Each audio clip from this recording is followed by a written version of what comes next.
जोपर्यंत आपण पृथ्वीवर आहोत तोपर्यंत आपण आपल्या मनापासून जे करायचं ते काय आहे, ते कोणतं काम आहे ते मी तुम्हाला सांगू इच्छितो। सर्वात पहिलं अनुवादाचं पुस्तक अध्याय 6 वचन 5 मी वाचत आहे। तू आपला देव परमेश्वर याच्यावर पूर्ण मनाने, पूर्ण जीवाने व पूर्ण शक्तीने त्याच्यावर प्रीती कर। पूर्ण मनापासून जे काम करायचं आहे याविषयी तुम्ही काहीतरी वेगळाच विचार केला होता ना? तुम्हाला वाटलं होतं ना असंच काहीतरी असेल, काहीतरी असेल। त्याविषयी बायबल काय सांगतं पहा।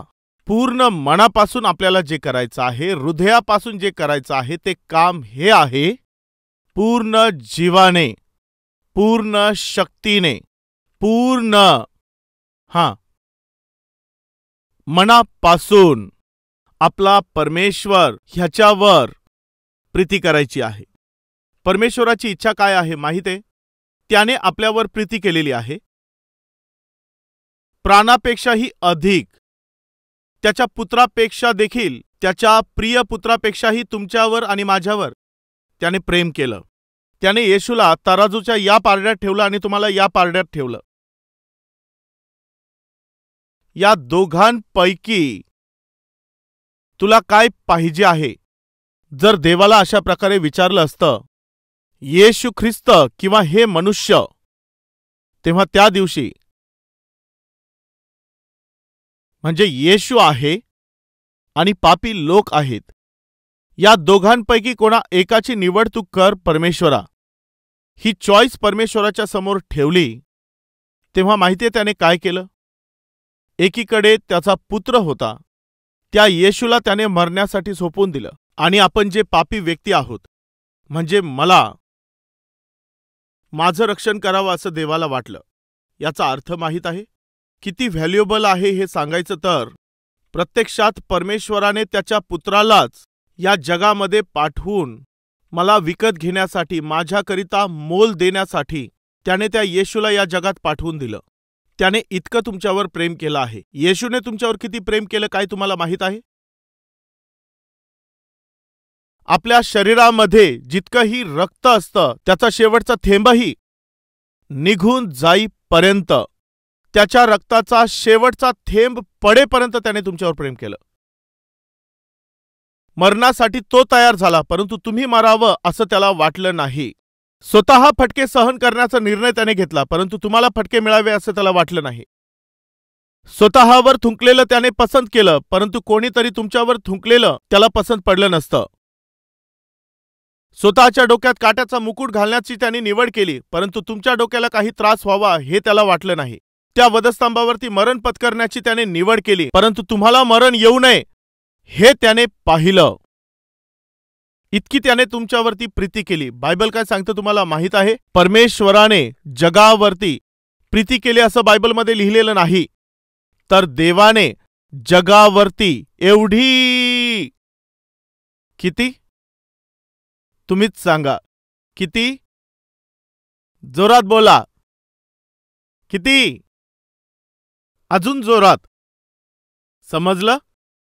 किती असं म्हटलं तर आपण किती बोलणार, किती आपण सांगू शकणार? बायबल आपल्याला सांगते की परमेश्वराने जगावरती एवढी, फुल स्टॉप आहे का? नाही, एवढी त्याने प्रीती केली। म्हणजे तो तर महान पवित्र आहे आणि आपण जे तर पापी आहोत त्या माझ्या आणि तुमच्यासारख्या माणसांना, म्हणजे त्याच्या प्रीतीद्वारे त्याने आपल्याला पवित्र केलं, त्या आपण त्या येशूवर किती प्रीती केली पाहिजे जरा विचार करा। किती प्रेम करायचं आहे बायबल आपल्याला सांगतं, पूर्ण मनाने त्याच्यावर प्रीती करा। मी एक अद्भुत गोष्ट सांगू का? जर आपण त्याच्यावर खूप प्रेम करत असलो, बायबल विषयी एका देवाच्या सेवकाने असं म्हटलं, हे देवाने मनुष्याला पाठविलेलं प्रेमपत्र आहे। खरंच आहे, दिस इज गॉड्स लव्ह लेटर। तुमच्यावर व माझ्यावर खूप प्रीती करणाऱ्या परमेश्वराने पाठविलेलं हे प्रेमपत्र आहे, हे बायबल। एक दिवस मी कुठेतरी प्रवास करत होतो, त्या वेळेला एका मुलीने तिच्या हातामध्ये बायबल धरलेलं होतं, तेव्हा मला फार आनंद वाटला। केवळ बायबलच तिने हातात घेतलं नव्हतं, तर अधूनमधून ती ते उघडत होती. ते पाहून मला फार आनंद वाटला. असं बायबल उघडून काही वेळापर्यंत तिने पाहिलं. तिने ते बायबल बंद केलं आणि अशा प्रकारे तिने ते जवळ घेतलं. किती प्रेम आहे परमेश्वराच्या वचनावर, बायबलवर किती प्रेम आहे. तिने परमेश्वराचं प्रेम हे जे बायबल आहे तिने जवळ घेतलं आणि परमेश्वराच्या वचनावर खरोखर किती प्रेम दाखवलं. काही वेळ झाल्यावर पुन्हा तिने ते बायबल उघडून ती वाचत होती. ते पाहून मला फार आनंद वाटला. काही वेळ झाल्यावर पुन्हा तिने अशा प्रकारे त्याला गळ्याशी घेतलं. पुन्हा थोडा वेळ झाल्यावर पुन्हा ती ते वाचू लागली. बायबल न वाचता ती राहू शकत नव्हती. एवढं बायबलवर प्रेम करून ते थोडा वेळ वाचून त्यानंतर त्याला आपल्या जवळ अशा प्रकारे ठेवून किती भक्ती होती, किती आत्मिकता होती, हा विचार करून काही वेळपर्यंत मी लक्ष देऊन पाहत होतो. तिने पुन्हा ते बायबल उघडलं आणि त्यावेळेला जेव्हा तिने बायबल उघडलं तेव्हा त्यात असणारा फोटो खाली पडला. तो तर एका मुलाचा फोटो होता. तेव्हा मला कळून आलं, खूप महान आहे, युजलेस. तिने त्याचा फोटो त्या बायबलमध्ये ठेवून त्याला पाहत होती, बायबलला नाही, त्या फालतू मुलाकडे. त्याच्याकडे पाहायची, पुन्हा असं छातीशी धरायची. थोड्या वेळाने पुन्हा बायबल उघडायची, पुन्हा त्या फालतू मुलाचा चेहरा पाहायची. काय म्हणायचं तिला जरा सांगा. त्याचा फोटो तिने बायबलमध्ये लपवून ठेवला होता. बरेचशा लोकांसाठी बायबल तर व्हॅल्यूलेस झालेलं आहे. मला असं सांगायचं आहे की ती मुलगी त्या मुलावर फार प्रेम करत होती, यामुळे त्याचा फोटो ती सारखा सारखा पाहत होती. बॉयफ्रेंड असेल किंवा मग गर्लफ्रेंड असू शकतात. त्यांनी चांगल्या प्रकारे एक मेसेज टाईप करून मेसेज पाठवला, एखादा व्हॉट्सअप पाठवला, टेक्स्ट पाठवलं किंवा ग्रीटिंग पाठवलेलं असेल किंवा त्यांनी एखाद्या कागदावर लिहून पाठवलेलं असेल तर त्याच्यावर ते किती प्रेम करत असतात. असू शकतं एखाद्याने लेटर लिहिलेलं असेल तर ते लेटर काय करतात, ते 10 वेळा वाचत असतात. विसरतात म्हणून का? का ते सारखं सारखं ते लेटर वाचत असतात? विसरलेले असतात यामुळे का? तर मग अशा प्रकारे का ते सारखं सारखं वाचत असतात? ज्या व्यक्तीने ते लेटर लिहिलेलं असतं त्याच्यावरती त्यांचं एवढं प्रेम आहे, ते त्यांना सारखं सारखं ते वाचण्याकरिता उत्साहित करत असतं. जर हे वास्तविक आहे तर परमेश्वराने तुमच्यासाठी आणि माझ्यासाठी लिहिलेलं हे प्रेमपत्र ते आपण कसं वाचतो? किती वेळा तुम्ही हे वाचत असता? जरा विचार करून पहा. जॉर्ज म्युलर, परमेश्वराचे सेवक, प्रत्येक 15 मिनिटांनी ते एकदा बायबल उघडत असायचे. Every 15 minutes he would open his Bible and then study. प्रत्येक 15 मिनिटांनी ते बायबल उघडायचे आणि त्याचं अध्ययन करायचे आणि पुन्हा ते आपल्या कामामध्ये लागायचे आणि पुन्हा 15 मिनिट झाल्यावर बायबल उघडून पाहत असायचे. आणि यामुळेच त्यांना कोणत्या नावाची उपमा देण्यात आली होती? विश्वासाचे वीर. काय संबोधायचे? विश्वासाचा योद्धा. देवाच्या वचनावरती त्यांचं एवढं प्रेम होतं की प्रत्येक 15 मिनिटांनी ते बायबल उघडत असायचे आणि ते बायबल वाचल्यामुळे त्यांचा जो विश्वास होता तो दिवसेंदिवस वाढत गेला, खूप वाढत गेला. यामुळेच त्यांना विश्वासाचे योद्धा असं संबोधण्यात येतं. परंतु आजकालच्या दिवसांमध्ये अशी गोष्ट झाली की प्रत्येक 15 मिनिटांनी आजचे लोक आपला सेलफोन पाहत असतात. प्रत्येक 15 मिनिटांनी नकळतरित्या देखील तुमचा हात पॉकेटमध्ये जात असतो. हे काय आहे की प्रत्येक 15 मिनिटांनी फोन पाहायचाच असतो, फोन चेक करावाच लागतो, मेसेजेस पाहायचेच असतात. हे सर्व मेसेजेस कुठून येत असतात? तुम्हाला एवढे मेसेजेस कोण पाठवत असतं? तुमचे मित्र कसे आहेत? ते जर दारुडे आहेत, तुमचे जर सर्व मित्र दारुडे असतील आणि असे सर्व दारुडे मित्र तुम्हाला तुझ्या कुटुंबाची काळजी घेत जा, मुलांची काळजी घेत जा अशा प्रकारचे मेसेज पाठवतात का? किंवा तुम्हाला चांगल्या प्रकारची माहिती अशा प्रकारे पाठवतात का? की हे पाठवतात, अरे हे बघ नवीन ब्रँड आलेला आहे. काय पाठवतात? त्यांच्या लिपीमध्ये पाठवतात, अरे फॉरेनचा ब्रँड आलेला आहे, ब्रँडेड माल आलेला आहे, चल ये लवकर, असा मेसेज पाठवतात. या दारुड्यांना काय पाहिजे असतं? फॉरेनचा ब्रँड, ब्रँडेड बाटली, ब्रँडेड व्हिस्की. त्यांच्यासाठी यापेक्षा कोणता चांगला मेसेज असेल? जर तुम्ही चुकीच्या मार्गाने जाणारे आहात आणि तुमचे मित्र जर अशा प्रकारचे दारुडे असतील, मग ते तुम्हाला कोणते मेसेज पाठवतील? ते निरर्थक मेसेज पाठवत असतात, अर्धनग्न फोटो ते पाठवत असतात, आपल्या बॉयफ्रेंड बरोबर गर्लफ्रेंड बरोबर अश्लील प्रकारचे कपडे घालणारे हे जे पापी लोक असतात ते त्या जागेविषयी पाठवत असतात, या स्पॉटला ये, या वेळेमध्ये ये. हेच ना? कुठे भेटायचं आहे, कोणत्या स्पॉटला भेटायचं आहे, कोणत्या पार्कमध्ये भेटायचं आहे, कोणत्या क्लबमध्ये भेटायचं आहे, असेच मेसेजेस येतात ना? कुठल्या ठिकाणी पाप करायचं, कोणाबरोबर पाप करायचं, कुठल्या वेळेला पाप करायचं, रेट किती आहे, भाव किती आहे, असेच मेसेज येतात ना? सकाळी उठल्याबरोबर सेलफोन पाहत असता. मी विचारतो, काय कमावता, काय मिळवत आहात तुम्ही, काय तुम्ही दाखवून देत आहात? एकदा जरा विचार करून पहा. प्रत्येक 15-15 मिनिटाला सेलफोन उघडून पाहत असता. याचा काय उपयोग होणार आहे? एक सगळा दिवस जर सेलफोन पूर्ण बंद असेल तर यांच्या हृदयाचे ठोकेच थांबायला लागतात. परंतु एक दिवस बायबल वाचलं नाही तर तेव्हा काहीच होत नसतं. एक दिवस प्रार्थना केली नाही तर तेव्हा काही वाटत नाही. सेलफोन बंद असेल, तो सापडत नसेल तर काय होतं माहितीये? पती कुठे हे विसरतात, पत्नीला विसरून जातात, मुलं कुठे आहेत हे विसरतात, हे सगळं विसरून जातात. सेलफोन कुठे, सेलफोन कुठे असं विचारत असत. मोबाईल दिसत नाही, मोबाईल दिसत नाही, मोबाईल दिसत नाहीत शोधत असतात. कित्येक वेळेला मुलं दिसत नाहीत तेव्हा काहीच समस्या नसते. पुस्तकं सापडत नाहीत तेव्हा त्याची गरज वाटत नाही. पती वेळेवर घरी आलेला नाही याची चिंता नाही, सेलफोनला लागलेत. वाईट गोष्ट आहे. तुम्ही जर देवावर प्रीती करणारे असाल तर परमेश्वराच्या वचनावर देखील तुम्ही प्रेम कराल. प्रेम करणारा व्यक्ती त्याचं ऐकत असतो. त्याच्यावर प्रेम करणारा त्याच्या मागे चालत असतो. जॉर्ज म्युलर प्रत्येक 15 मिनिटांनी बायबल वाचत असायचे. आजकालच्या दिवसात लोक बायबल उघडत देखील नाहीत. सावध व्हा अशा भावांनो, सावध व्हा बहिणींनो. जर पाणी तुम्ही पिले नाही तर तुमची तब्येत खराब होत असते. जर तुम्ही वचन वाचलं नाही तर तुमची आत्मिकता पतन पावत असते. सावध रहा. जॉर्ज म्युलर यांनी काय मिळवलं? प्रत्येक 15 मिनिटांनी बायबल वाचल्यानंतर त्यांना काय प्राप्त झालं, काय याविषयी तुम्हाला माहीत आहे का? विश्वासामध्ये कसं जगायचं आहे हे सत्य त्यांना समजून आलं. 1 नाही, 2 नाही, 3 नाही, 4 नाही किंवा 10 नाही, मिनिमम 10,000 पर्यंत अनाथ अशा मुलांना एका वडिलांप्रमाणे ते सांभाळू शकले. 10,000 अनाथ लेकरांना सकाळचा नाश्ता, दुपारचं जेवण, रात्रीचं जेवण ते देऊ शकले. त्यांना ते चांगल्या प्रकारे शिकवू शकले. आत्मिकतेमध्ये चांगला माणूस त्यांना बनवू शकले. आजकालचे जे आई वडील आहे त्यांच्या 1, 2 किंवा 3 लेकरांना आणून म्हणतात, ब्रदर प्लीज यांच्यासाठी प्रार्थना करा. कशासाठी प्रार्थना करायची? तुम्हाला आमच्या लेकरांसारखे तरी दिसतात का हे? ब्रदर, हे मुलं नाहीत, वादळ आहेत. वादळच वादळाला जन्म देत असतं. खरं आहे ना? एकाला सांभाळणं होत नाही, दोघांना सांभाळता येत नाही, 3 असतील तर तिघांना सांभाळणं जमत नाही. आता तर हे खूपच कठीण होत चाललेलं आहे. पण 10,000 लेकरांना त्यांनी कसं सांभाळलं असेल? विश्वासाचे ते वीर होते म्हणून.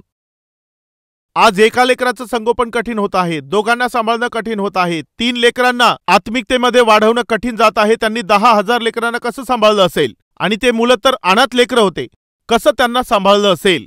त्यांना नवीन जीवन देणारे हे देवाचे सेवक, विश्वासाचे योद्धे होते. आणि त्यांच्यातील विश्वासाचं कारण बायबल होतं. एक दिवस असं झालं की कुठल्या तरी दुसऱ्या ठिकाणी त्यांना वचनाचा प्रचार करण्यासाठी ते जहाजाने चाललेले होते. ज्या जहाजाने ते चालले होते त्या जहाजातील खोलीमध्ये तिथे ते प्रार्थना करत होते. प्रार्थनेनंतर खिडकीतून जेव्हा बाहेर पाहिलं तेव्हा ते जहाज पुढे जात नव्हतं. मग ते खोलीतून बाहेर आले आणि कॅप्टनला विचारलं की जहाज पुढे जात नाही, हे एका ठिकाणी का थांबलेलं आहे? त्यांनी विचारलं तेव्हा ते कॅप्टन बोलले, म्युलर, आपलं जहाज पुढे जाऊ शकणार नाही. का? काय झालं? तुम्ही पाहत आहात ना, या ठिकाणी पहा, चहूबाजूला बर्फ साचलेला आहे. समुद्रामध्ये पूर्णपणे बर्फ झालेला आहे. आणि हा जो बर्फ जमलेला आहे तो खूप जाड आहे. हा जो बर्फ इथे जमलेला आहे तो जर विरघळायचा असेल तर कमीत कमी 2 किंवा 3 दिवस लागतील. 2 किंवा 3 दिवस लागू शकतात. तेव्हा जॉर्ज म्युलर असं बोलले, आज संध्याकाळी तर मला एका ठिकाणी जाऊन वचनाचा प्रचार करायचा आहे आणि तुम्ही तर सांगताय की बर्फ साचलेला आहे, यामुळे 2 ते 3 दिवस लागतील. हो. काय संध्याकाळी तिथपर्यंत पोहोचून तुम्हाला त्या ठिकाणी वचनाचा प्रचार करायचा आहे? हो. यामुळेच मी चाललो होतो. आता जमणार नाही. तिथे जाऊन सेवा करण्याचा, वचनाचा प्रचार करण्याचा विचार आता तुम्ही विसरून जा. आता हे शक्य नाही. हा एवढा जाड बर्फ जो इतका जमलेला आहे, याचं विरघळणं आणि तेही संध्याकाळपर्यंत विरघळणं तर अशक्यच आहे. तुम्ही आता ते विसरा. कमीत कमी 2 ते 3 दिवस हा बर्फ वितळायला लागतील, कारण हा जो बर्फ आहे तो इतका जमलेला आहे. जॉर्ज म्युलर त्यांना म्हटले की तुम्ही म्हणत आहात की अशक्य आहे, परंतु ज्या देवाची मी सेवा करतो त्याच्यासाठी हे अशक्य नाही. तेव्हा त्या कॅप्टनने विचार केला की हा माणूस जरा वेडा वाटत आहे. कदाचित यांनी पूर्वी कधी समुद्राचा प्रवास केला नसेल. सगळीकडे बर्फ साचलेला आहे आणि एवढ्या बर्फामध्ये हे जहाज अडकलेलं आहे आणि संध्याकाळी तिथे जाऊन वचनाचा प्रचार करतील असं हे बोलत आहेत. अशक्य आहे. तेव्हा म्युलर यांनी त्या खोलीत जाऊन तिथे प्रार्थना केली, परमेश्वरा, संध्याकाळी मला त्या ठिकाणामध्ये पोहोचून वचन सांगायचं आहे, तूच मला पाठवलेलं आहेस. पण तो कॅप्टन सांगत आहे की हे अशक्य आहे. आज संध्याकाळी मी तिथे पोहोचून त्यांना वचन सांगेल अशा प्रकारे तयारी करून मी निघालो आहे, पण ते सांगत आहेत की आता अशक्य आहे. परंतु परमेश्वरा, तुझ्यासाठी हे शक्य आहे. आणि तेवढ्यातच तो कॅप्टन आला आणि त्यांचा तो दरवाजा अशा प्रकारे तो खटखटवू लागला. काय झालं असं विचारण्यासाठी जॉर्ज म्युलर यांनी दरवाजा उघडला. तेव्हा तो कॅप्टन बोलू लागला, ज्या परमेश्वराची तुम्ही सेवा करता तो परमेश्वर साधारण नाही. जॉर्ज म्युलर, ज्या जिवंत परमेश्वराची तुम्ही सेवा करत आहात, ज्या प्रभू येशू ख्रिस्ताची सेवा तुम्ही करत आहात, त्याच्यामुळेच हे शक्य झालं आहे. काय झालं सांगा, काय झालं, काय म्हणता? आपल्या समोर जो आईसबर्ग दिसत होता तो सहजपणे काही मिनिटांमध्ये विरघळला आणि आता आपल्या जहाजाच्या समोर फक्त पाणी दिसून येत आहे. आम्ही जहाज चालू करत आहोत. आता आपण पुढे चाललो आहोत. अशा प्रकारे तो बर्फ विरघळून गेलेला आहे आणि आता आपण संध्याकाळपर्यंत त्या ठिकाणामध्ये पोहोचू शकतो.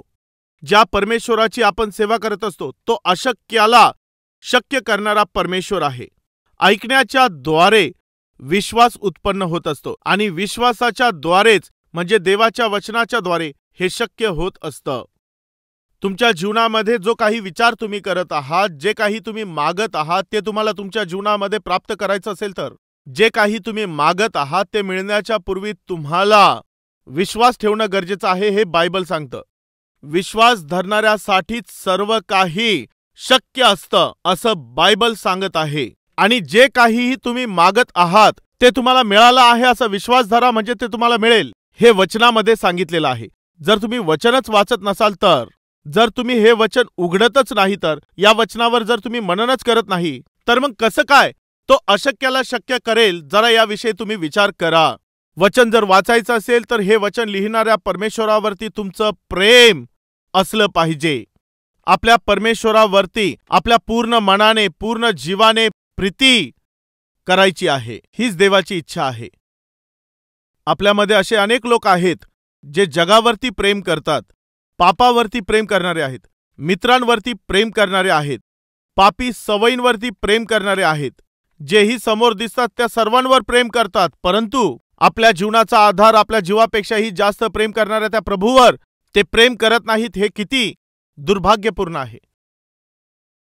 जर सुवार्ता सांगितली तर, येशू ख्रिस्तावर विश्वास ठेवला तर, एका प्रांतामध्ये लोकांना मारायचे.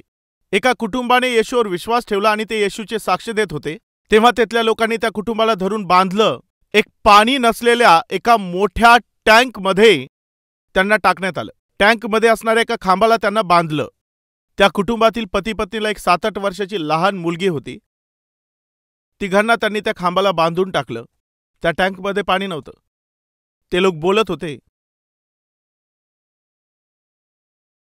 येशूची आम्हाला गरज नाही असं तुम्ही बोला तर तुम्हाला जिवंत सोडू, आणि येशूच पाहिजे असं बोलाल तर तुम्हाला मारून टाकू.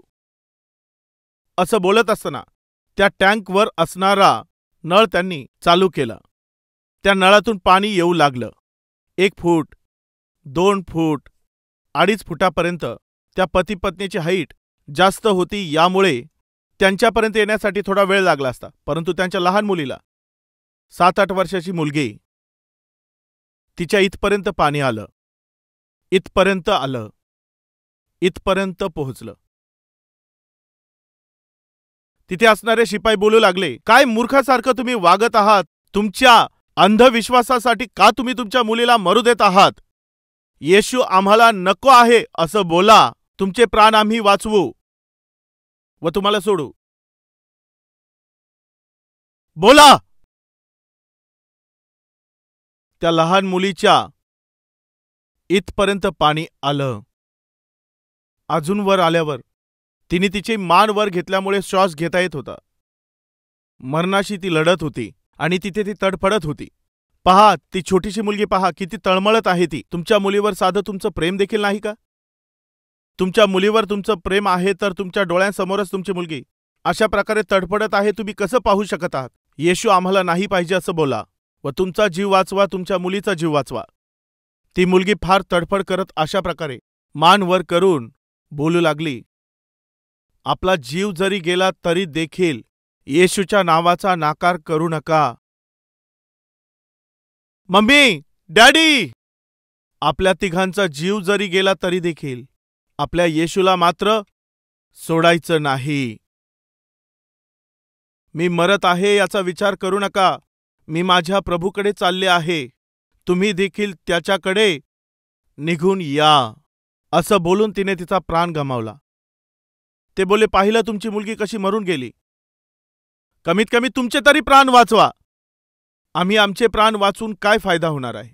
आमची मुलगी जिथे गेली आहे त्या ठिकाणी आम्ही देखील जाणार. आमच्या प्रभू येशू ख्रिस्ताकडे आम्ही जाऊ. कशासाठी? आमच्या प्रभूने आमच्यावरती मनापासून प्रेम केलेलं आहे. आमच्या प्रभूवर आम्ही देखील हृदयापासून प्रेम करतो, परंतु आमच्या प्राणांना आम्ही कुठलीही किंमत देणार नाही. प्रिय बहिणींनो, भावांनो, देवाने आपल्यावर जीवापेक्षाही जास्त प्रेम केलं आहे. तुम्हीही त्याच्यावर तितकंच प्रेम करावं अशी त्याला आशा आहे. आपणही तेवढंच त्याच्यावर प्रेम करावं अशी त्याला आशा आहे. मी तुम्हाला विचारतो, काय आपण खरोखर येशूवर प्रेम करत आहोत का? काय बोलता? आपण खरंच येशूवर प्रेम करत आहोत का? एकदा विचार करून पहा. दुसरा विषय तुम्हाला सांगण्याच्या अगोदर उदाहरण, एक मुलगा आपल्या फ्रेंडला बोलला, अरे अरे रोज रोजच स्कूलला कशाला जायचं, आज मॉर्निंग शोला पिक्चरला जाऊया चल. असं बोलल्यावर दुसरा मुलगा काहीच बोलत नव्हता. काहीच बोलत नाही रे, मॉर्निंग शो पिक्चरला जाऊ चल. हा काहीच बोलला नाही. चल रे, नाही यायचं. का बरं? काय येत नाही रे, रोजच स्कूलला जातो, आज आपण मॉर्निंग शो पिक्चरला जाऊया चल. हा, मला आत्ता समजलं. काय समजलं? तुझ्या डॅडीला समजलं तर मारतील ना? तुझ्या डॅडीला समजलं तर मारतील ना ते? तो मुलगा बोलू लागला, माझ्या डॅडीला समजलं तर मारणार नाही. मग काय रे, तुझ्या डॅडीला समजलं तर ते मारणार नाही म्हणतो. अरे मग घाबरण्याची काय गरज आहे? चल आपण जाऊया. मी येत नाही. मी तुझ्या डॅडीला सांगेल असं तुला वाटत आहे का? अरे मी त्यांना अजिबात सांगणार नाही. तू घाबरू नको, चल. नाही असं म्हटलं तरी येणार नाही. अरे मग काय झालं, चल ना आपण जाऊया. मी येत नाही. का? का बरं? तेव्हा तो मुलगा बोलू लागला, माझे डॅडी मला फार आवडतात रे. माझे डॅडी मला फार आवडतात. एवढंच नाही, माझ्या डॅडींना देखील मी खूप आवडतो. ओके, ठीक आहे, तुला तुझे डॅडी आवडतात, डॅडीला तू आवडतोस, त्याच्यामध्ये पिक्चरला नाही येण्यासारखं काय कारण आहे? मी नाही येत. अरे का बरं? माझ्या डॅडीला कुठून ना कुठून समजतं अरे मी पिक्चरला गेलो होतो म्हणून. तूच बोलतो ना तुझे डॅडी तुला मारणार नाही पिक्चरला गेला तरी. हां, खरं आहे, माझे डॅडी मला मारत नाहीत. मग तू कशाला घाबरत आहे? मी घाबरत नाही रे, परंतु मला दुःख वाटतं रे. का बरं दुःख वाटतं? का बरं दुःख वाटतं माहितीये? मी पिक्चरला गेलेलो आहे हे त्यांना समजलं तर माझ्यावर प्रेम करणारे माझे वडील मला मारणार नाही, परंतु त्यांना फार वाईट वाटेल. काय होईल? ते फार दुःखी होतात. माझा मुलगा, माझ्या जीवापेक्षा जास्त असणारा माझा मुलगा माझ्या शब्दाला किंमत न देता, मला न सांगता तो पिक्चरला निघून गेला आहे. याने माझे डॅडी फार दुःखी होतात. मला मारलं तर मला दुःख वाटत नाही, परंतु माझ्या वडिलांना मी दुःख देणार नाही. कशामुळे? कारण माझे वडील मला फार प्रिय आहेत. प्रिय बहिणींनो, भावांनो, तो मुलगा का त्याच्या वडिलाला दुःखी करू इच्छित नव्हता माहितीये? माझे डॅडी मला फार प्रिय आहेत. माझे डॅडी मला फार प्रिय आहेत, यामुळे माझ्या डॅडीला दुःख होईल असं कोणतंही काम मी करणार नाही. आज आमच्यामध्ये अनेकशे लोक देवाला दुःखी करीत आहेत. लबाडी करण्याच्या द्वारे देवाला दुःख देत आहेत. वाईट बोलून आपण परमेश्वराला दुःखी करत आहोत. इतरांचा द्वेष करण्याद्वारे तुम्ही देवाला दुःख देत आहात. शिव्या दिल्याने परमेश्वराला आपण दुःखी करत आहोत. आपल्या मुलांकडे लक्ष न देण्याच्याद्वारे आपण देवाला दुःखी करत आहोत. पतीशी भांडत असल्यामुळे, पत्नीबरोबर भांडत असल्याने देवाला दुःखी करत आहोत. कुटुंबातल्या जबाबदाऱ्यांकडे लक्ष न देण्याद्वारे, घरातील काम, स्वयंपाकाचं काम न केल्याद्वारे देवाला आपण दुःख देत आहोत. एक पती म्हणून, वडील म्हणून आपल्या जबाबदाऱ्या पूर्ण न करता, कष्ट न करता, कुटुंबाचं पोषण न केल्याने, मुलांचं शिक्षण न दिल्याने, फीज न भरता आपल्या मनाला वाटेल तसं जगल्यामुळे परमेश्वराला दुःखित करत आहात.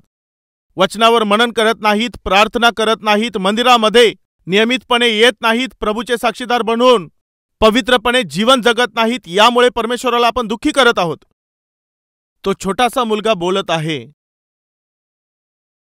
मी माझ्या डॅडीला दुःखी करू शकत नाही. का बरं? माझे डॅडी मला फार प्रिय आहेत, ज्यांच्यावर मी खूप प्रेम करतो. मी कसं दुःखी करू शकतो? मी दुःखी करू शकत नाही. आपल्याला देवाला दुःखी न करता राहायचं असेल तर केवळ एकच मार्ग आहे, माहितीये कोणता? त्या देवावर आपण पूर्ण मनापासून प्रीती करायची आहे.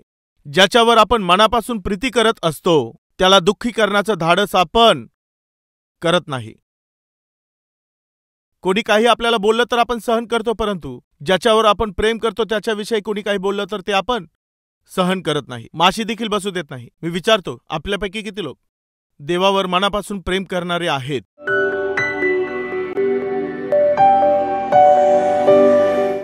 महान आणि अतिपवित्र प्रेमळ स्वर्गीय देवा, मनापासून आम्ही तुझ्यावर प्रेम करायचं आहे.